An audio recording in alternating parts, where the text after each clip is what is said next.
Dear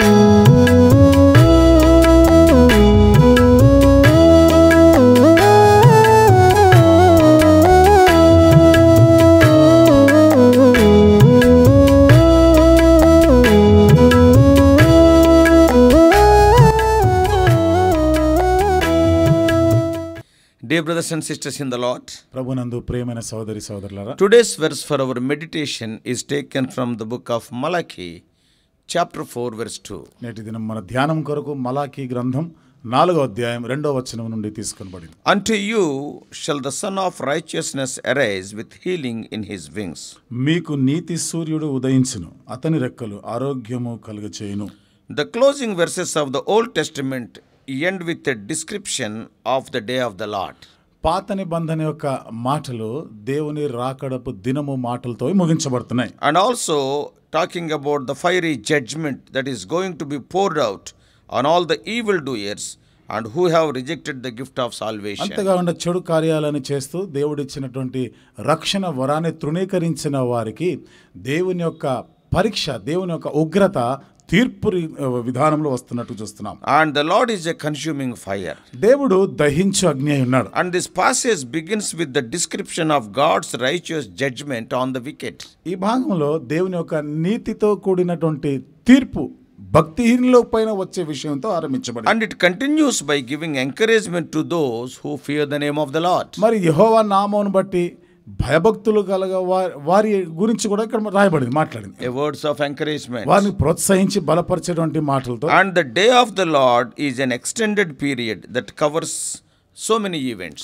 దేవుని యొక్క రాకడ దినము అనేది అనేకమైనటువంటి సంఘటనలు అందులో జరుగుతాయి. Great tribulation, మహాశ్రమలు, and also Christ's second advent, అంతేకాకుండా రెండవ రాకడ సందర్భం, and his millennial rule, 1000 ఏళ్ల పరిపాలన, and the great white throne judgment of unbelievers, అవిశ్వాసుల కొరకైన ధవళ సింహాసన తీర్పు, and the creation of a new heaven and new earth. నూతన ఆకాశం నూతన భూమి సృష్టిని We గురించి. can say in one word, all these things are included in the day of the Lord. ఒక మాటలో చెప్పాలంటే దేవుని దినపు రాకడలో ఇవన్నీ కూడా ఉన్నాయి. It is a time when self-sufficient unbelievers who have relied on their own righteousness as a means of salvation will be tried in the fires of God's righteous judgment. అవిశ్వాసులైన వారు తన రక్షణ కొరకు స్వనీతి పైన ఆధారపడినటువంటి అలాంటి వారికి దేవుని యొక్క ఉగ్రత, దేవుని తీర్పు అగ్ని రూపంలో వారికి రాబోయే సంగతి గురించి మాట్లాడారు. And they will be found wanting.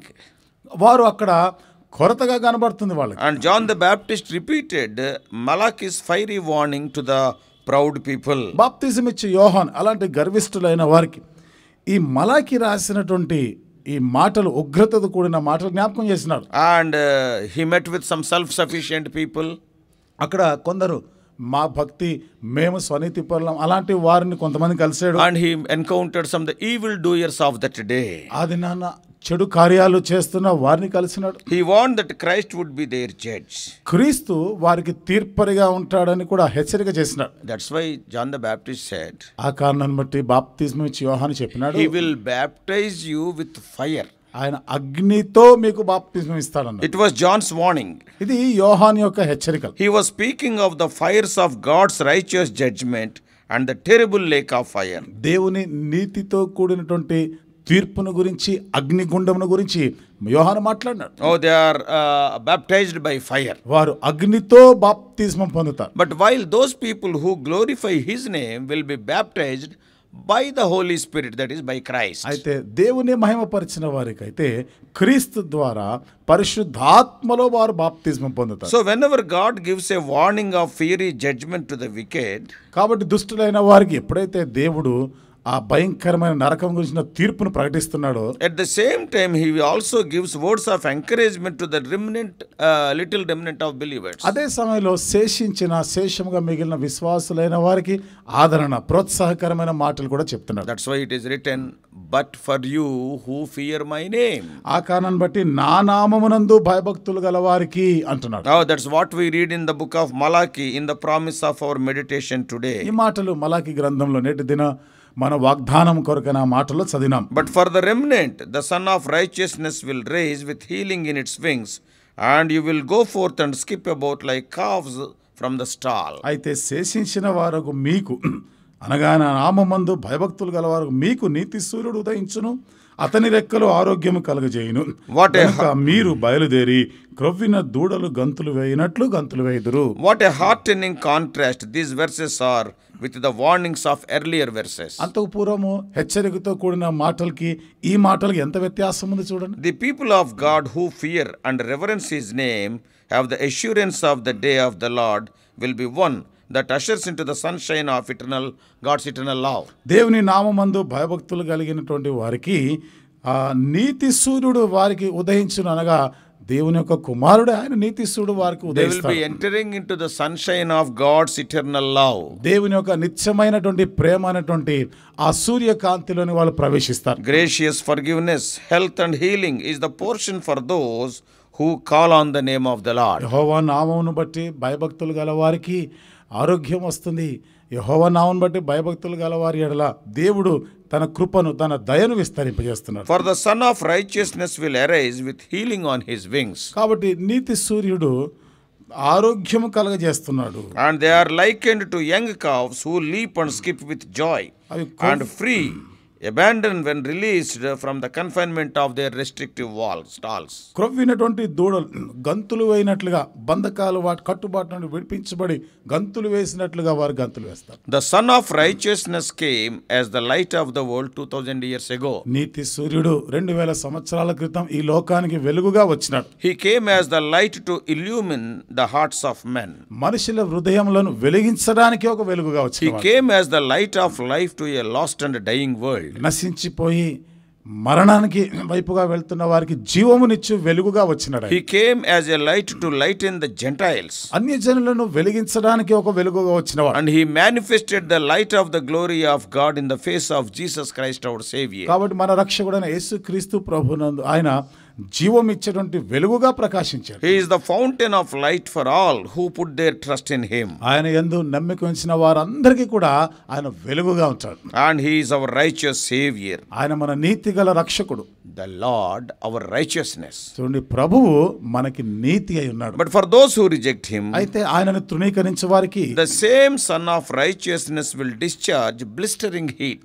ఆ నీతి సూర్యుడే వారికి మండుచున్న వేడిమిని వాళ్ళకి ఇస్తాడు, అందిస్తాడు. Scorching pain will rain down on all who do not believe. ఎవరైతే ఆయన యందు విశ్వాసం ఉంచారో నమ్మిక ఉంచారో వారి మీదకి ఒక అగ్ని లాంటిది కురిపించబడతా ఉంటుంది. Not only during the great tribulation, మహాశ్రమ సమయంలో మాత్రమే but కాకుండా within the burning lake of fire and brimstone. అగ్ని గంధకములతో మండు గుండం కూడా. Because our God is a consuming fire. ఎందుకంటే మన దేవుడు దహించు అగ్ని అయి ఉన్నాడు. But for those that are his, అయితే తన వారికైతే he has become our everlasting righteousness. ఆయన నిత్యమైన నీతి అయినాడు మనకి. He is Jesus who has been made to us the power of God and the wisdom of God. ఆయన యేసు దేవుని యొక్క జ్ఞానము దేవుని యొక్క శక్తి అయి ఉన్నాడు యేసుక్రీస్తు ద్వారా. And he is our righteousness. ఆయన మనకి నీతి He అయి is ఉన్నాడు. our holiness. ఆయన మనకి He పరిశుద్ధత is అయి our ఉన్నాడు. redemption and salvation. ఆయన మనకి విమోచనయు రక్షణయు అయి ఉన్నాడు. All these things are to those who belong to him. ఇవన్నీ కూడా ఆయనకు చెందిన వారికి మాత్రం. This verse is in a passage that points to the coming of the wrath of God,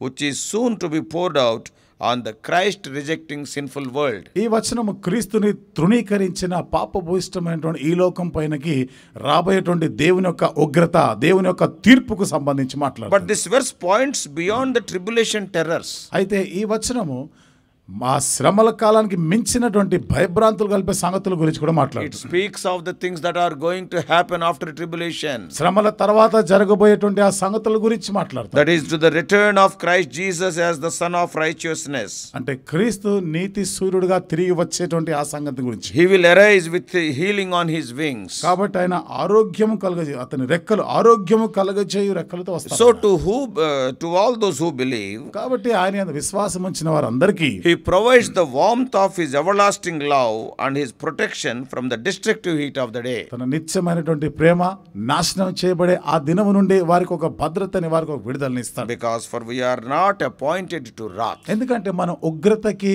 నియమించబడిన వారం కాం. He is the Son of Man who comes to heal all who will call on his name. ఆయన నామమును బట్టి మొరపెట్టు వారందరికీ కూడా స్వస్థతనివ్వడానికి ఆయన And వచ్చినాడు. he is the King of the Jews, ఆయన యూదులకు రాజుగా ఉన్నాడు. who will one day bind up the wounds of his people Israel. ఒక దినాన తన ప్రజలైన ఇశ్రాయేలీల గాయములన్నీ కూడా కట్టువాడు. But we who have already trusted him as Savior need fear no condemnation. అయితే ఆయన యందు మనం విశ్వాసం ఉంచిన మనం ఆయన రక్షకుడని అంగీకరించిన మనకి ఏమాత్రం కూడా శిక్షా విధి అనేది లేదు, వాటికి భయపడవలసిన అవసరం లేదు. There is no condemnation for those who are in Christ Jesus, for he died to set us free.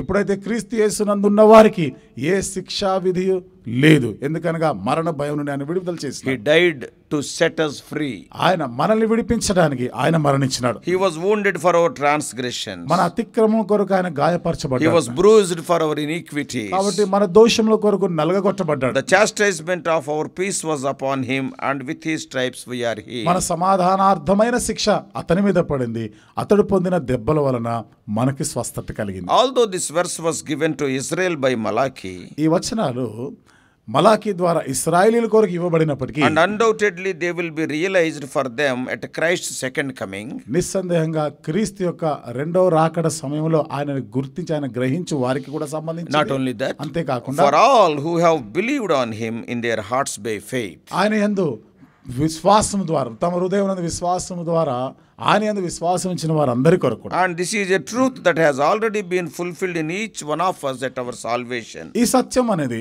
రక్షణ పొందిన మనందరి జీవితంలో ఇది వాస్తవమైంది ఇప్పటికే. For he is God our righteousness, and he is God our healer. ఎందుకనగా ఆయన మనకి ఆ దేవుడు నీతియు, ఆ దేవుడు స్వస్థపరచవాడైనాడు. And he is God our Savior, who has set us free from the slave market of sin. ఆ దేవుడు మనం ఆ పాపం యొక్క బంధకాలు బానిసత్వం నుండి విడుదల చేసిన వాడు, విమోచకుడు ఆయన. So that we can also go forth and skip about like calves from the stall. తద్వారా మనం కూడా ఆ క్రొవ్విన దూడలు గంతులు వేస్తూ ఆ శాలలో నుండి గంతులు వేసి వెళ్ళినట్టుంటాం మనం. Before I close, నేను ముగించే ముందు I want to bring before you some of the parallels between Jesus Christ and this natural sun. యేసుక్రీస్తు వారికిని సహజమైనటువంటి ఆ సూర్యునికి ఉన్నటువంటి సమాంతరాల పోలికల గురించి నేను కొన్ని చెప్తాను. Few, then I will close. ఆ తర్వాత ముగిస్తాను. Number one, మొదటిది, before the sun, before the rising of the natural sun, there is darkness. చూడండి, సహజమైన సూర్యోదయం అవ్వక ముందు చీకటి ఉంటుందంతా. Until Jesus Christ arise, there was moral and spiritual darkness in this world. యేసుక్రీస్తు వారు పుట్టేంత వరకు, ఆయన ఈ లోకానికి వచ్చేంత వరకు కూడా నైతికమైనటువంటి పాప సంబంధమైన చీకటి ఉండినది. And look to the world before the coming of Christ. క్రీస్తు రాకకు ముందు ఉన్నటువంటి ఆ లోకాన్ని చూడండి. The heathen and the multitudes around us, any one of the unconverted, they were in utter spiritual మన darkness. చుట్టూ ఉన్న అన్యజనులైన వారు, మారు మనసు పొందని వారైనటువంటి వారందరూ కూడా కటిక చీకటిలో జీవిస్తున్నటువంటి బ్రతుకులు వాళ్ళే. That is one comparison. ఇది ఒకసారి పోలిక. Secondly, రెండవది, Jesus Christ, as the natural sun does, arose gradually. యేసుక్రీస్తు వారు సహజమైనటువంటి సూర్యుడు ఏ విధంగా క్రమక్రమంగా ఉదయిస్తుంటాడో అలాగే క్రీస్తు కూడా ఉదయిస్తా ఉన్నాడు. He arose in the scriptures through the prophecies and promises. ఆయన ప్రవచనాలు, వాగ్దానాలు బట్టి లేఖనాల్లో ఉదయించాడు. And not only that, through the types and sacrifices. అంతేకాకుండా ఛాయారూపకమైన బలుల ద్వారా ఉదయిస్తా ఉన్నాడు. Until in the development of God's providence, he appeared above the horizon. Slowly, one by one, everything revealed him. కాబట్టి సమస్తము కూడా క్రమక్రమంగా అది బయలుపరిచిన కొలది అట్లా ఆయన ఉదయిస్తూనే ఉండినాడు. And he arose in his own personal history in the completion of his work. తన వ్యక్తిగత చరిత్ర మాటకు వస్తే తన కార్యము, తను తలపెట్టిన కార్యము ముగించే సమయానికి ఆయన ఉదయిస్తున్నాడు. That is his resurrection, అనగా his ascension, and the gift of the Holy Spirit, slowly, step by step. అనగా పునరుత్థానం, ఆరోహణుడవుట, పరిశుద్ధాత్మ దిగి వచ్చట, ఇవన్నీ కూడా క్రమక్రమంగా ఉదయిస్తా ఉండిన. And in another sense, ఇంకొక విధముగా he చూడాలి, raises in the souls of his people on earth, in heaven, forever. కాబట్టి భూమి మీదను పరలోకమందును తన ప్రజలలో ఆయన ఉదయిస్తా ఉన్నాడు. And forever. నిత్యము చిరకాలం వరకు. So he rose gradually. కాబట్టి క్రమక్రమేపీ ఆయన ఉదయిస్తూ ఉండినాడు. The third comparison, మూడవసారి పోలిక, Jesus Christ, like the natural sun, reveals, or he is the source of light. యేసుక్రీస్తు వారు సహజమైనటువంటి సూర్యుని వలె ఆయనే మన జీవానికి, ప్రాణానికి ఆధారమైన వాడు. He reveals God. ఆయన దేవుణ్ణి బయలుపరుస్తాడు. And he reveals perfections, what is perfect. ఏది సంపూర్ణమైనవో వాటిని ఆయన మనకు బయలుపరుస్తాడు. He releases the purposes, past, present and future. కాబట్టి గతంలో, ప్రస్తుతానికి, తర్వాత రాబోయే దినాల కొరకు ఉద్దేశాలను ఆయన And బయలుపరుస్తాడు. he reveals about the creation and the providence. సృష్టిని గురించి, సదుపాయాలను గురించి He బయలుపరుస్తున్నాడు. reveals man, the law. మనుషునికి ధర్మశాస్త్రాన్ని, దేవుని నీతిని He బయలుపరుస్తాడు. reveals the gospel, the way of salvation. రక్షణ రక్షణ మార్గము సువార్తని బయలుపరుస్తున్నాడు. Even in eternity, the invisible worlds also, all the paths to them he reveals. నిత్యత్వంలో అదృశ్యమైనటువంటి లోకాలు కూడా ఆయన బయలుపరుస్తా ఉన్నాడు. So he is the source of light. Without him, everybody is in darkness. Nothing will be revealed. కాబట్టి ఆయన వెలుగునకు ఆధారం ఆయనే. ఆయన లేనిదే ఏది బయలుపరచబడదు. అంతేకాదు అందరూ అంధకారంలోనే ఉండిపోతారు. And fourthly, నాలుగవది Jesus Christ, like the natural sun, యేసుక్రీస్తు వారు సహజమైనటువంటి సూర్యుని వలె is the center of a system. ఆయన ఈ ప్రకృతి అంతటికి ఈ విధానం అంతటిలో కేంద్రమైన వాడు. Of the material universe, the sun is the center. వస్తు రూపమైనటువంటి విశ్వంలో సూర్యుడు కేంద్రమై ఉన్నాడు. And even Jesus Christ, అలాగే యేసుక్రీస్తు కూడా he is the center of the moral and spiritual universe. ఆత్మ సంబంధమైన నైతికమైనటువంటి ఈ లోకానికి ఈ విశ్వం అంతటి కూడా ఆయన కేంద్రమై ఉన్నాడు. Fifthly, ఐదవది Jesus Christ, like the natural sun, యేసుక్రీస్తు వారు ఈ సహజమైన సూర్యుని వలె has his image reflected both in the material and in the moral universe. తన యొక్క స్వరూపాన్ని ఈ విశ్వం పైనను ఈ వస్తువుల పైన నైతికమైనటువంటి లోకం పైన ప్రతిబింబింపజేస్తున్నాడు. Everywhere the sun will go. చూడండి, సూర్యుడు అనేది ప్రతి చోట ఉదయిస్తా So ఉంటాడు. in everything we can see the hand of God. కాబట్టి ప్రతి విషయంలో కూడా దేవుని హస్తాన్ని మనం చూడగలం. Sixthly, ఆరవది natural sun is the source of enjoyment. చూడండి, సహజమైనటువంటి ఈ సూర్యుడు మన సంతోషానికి ఆధారమైనటువంటి. Yeah, people will be so joyful when the light is there. చూడండి, వెలుగు ఉన్నప్పుడు ప్రజలు సంతోషంగా ఉంటారు. So is with Jesus. He has all blessings. అలాగే యేసు ప్రభు వారిలో కూడా అన్ని ఆశీర్వాదాలు ఆయనలో ఉన్నాయి. Seventhly, ఏడవది now and then the natural sun will be concealed by clouds. అప్పుడప్పుడు ఈ సహజమైనటువంటి సూర్యుడు మేఘాలు దాన్ని అలుముకోవటం వలన అది కనబడదు. When some clouds are there, we cannot see the sun. ఎప్పుడైతే ఆ మేఘాలు వస్తాయో సూర్యుడు మనకు కనబడదు. Same is true in our lives also.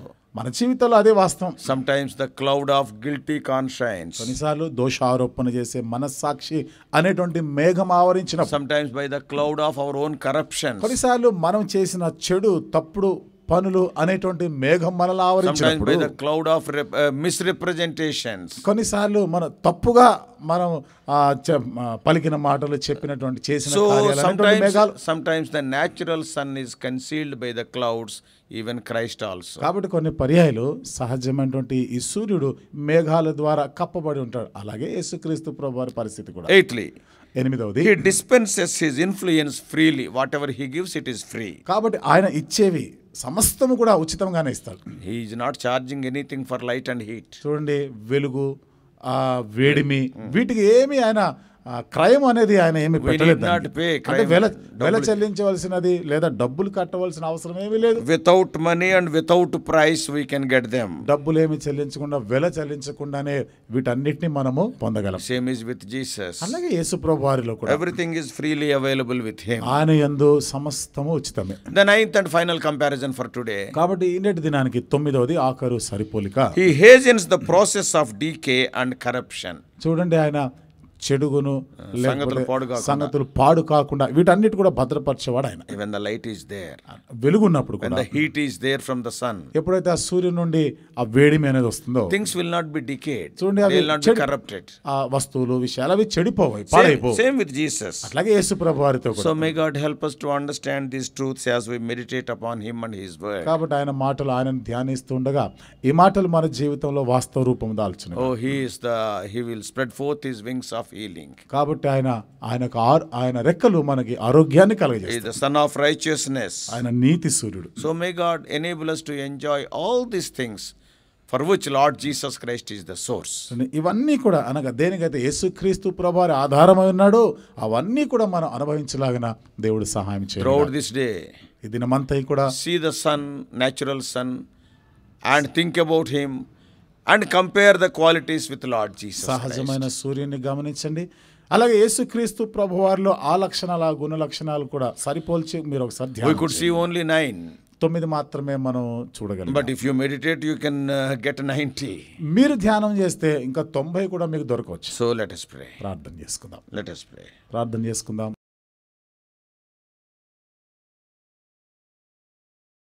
Loving Heavenly Father, ప్రేమగల మా పరలోకపు thank తండ్రి, thee because thou art the Son of నీవు righteousness. నీతి సూర్యుడైనందుకు వందనాలు చెల్లిస్తున్నాను. That same light will cause us health, whereas for the evildoers, that will be the burning fire and brimstone.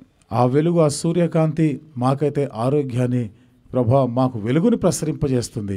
అదే ప్రభా భక్తిహీనులైన వారు నిన్ను తృణీకరించే వారికి అది మండుచున్న అగ్ని లాంటిది. We have seen so many comparisons between the natural sun and the sun of righteousness, Lord Jesus. సహజమైన సూర్యునికి నీతి సూర్యుడైన యేసుక్రీస్తు ప్రభువారికి ఉన్న పోలికలు చాలా వరకు చెప్పుకున్నాం. Lord, speak to us. ప్రభువా మాతో మాట్లాడండి. As we are meditating thy word this day, O Lord, from the last book of the Old Testament, Malachi, O Lord, speak to us more and more. ఇది మలాకి అంటే పాత నిబంధనలోని చివరి గ్రంథం నుండి ప్రభా మేము ఈ మాటలు ధ్యానిస్తుండగా మరిన్ని విషయాలు ప్రభా మీరు మాతో మాట్లాడండి. From the last chapter thou hast given us this wonderful message. ప్రభా ఈ ఆఖరు అధ్యాయం నుండి అద్భుతమైనటువంటి ఈ వర్తమానాన్ని మాకు ఇచ్చారు. Thou art the son of righteousness. నీవు నీతి సూర్యుడై ఉన్నావు. We are having our health and healing with thee. ఓ ప్రభా మాకు ఆరోగ్యము స్వస్థత మీలోనే ఉంది. When we expose it to your light, we will jump as calves, O Lord. మీ వెలుగు మా మీద ప్రసరింపజేయబడినప్పుడు దూడల వలె మేమును గంతులు వేయాలి. Because we will be freed from all entanglements, from all the knots of sin. ఎందుకంటే ప్రభు పాప సంబంధమైన కట్టుబాట్లన్నిటి నుండి కూడా మేము విడిపించబడి గంతులు వేయగలం. The Son will set us free. Then we are free really indeed. కుమారుడు మమ్మల్ని స్వతంత్రులుగా చేసిన నిజముగా మేము స్వతంత్రులమై ఉంటాం. Speak to us, O Lord. ప్రభు మాతో మాట్లాడండి. In Jesus' precious name. యేసు ప్రభువు అమూల్యమైన